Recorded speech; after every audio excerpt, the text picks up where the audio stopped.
Autour de la table, des propriétaires de chambres d'hôtes et de gîtes en colère. Ils ne veulent pas de la réforme fiscale qui vient de leur être imposée.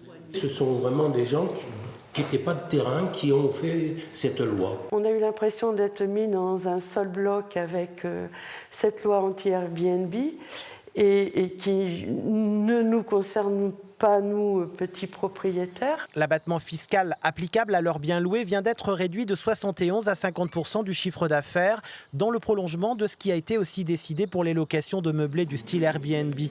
Incompréhension totale pour ces passionnés de leur territoire, du tourisme local et qui apportent une attention toute particulière à leur hôte.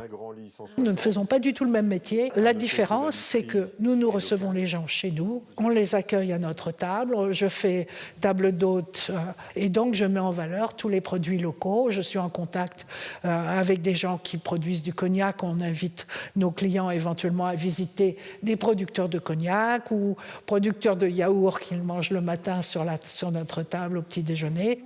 Chez eux, pas de conciergerie ou de boîte à clés devant la porte. Pour l'arrivée des touristes, le mouvement de protestation commence donc à prendre de l'ampleur un peu partout en France. La chambre d'hôte n'était pas concernée en fait. Elle est apparue dans le débat lors de la CMP, donc la commission mixte paritaire, qui a lieu à huis clos, sans qu'on sache vraiment pourquoi, sans débat préalable. Donc il y a une injustice clairement sur le régime microfiscal. Sur la TVA, c'est la même injustice que de beaucoup de micro-entrepreneurs, avec un abaissement brutal du plafond de 85 000 à 25 000, ce qui est considérable, brutalement en cours d'année.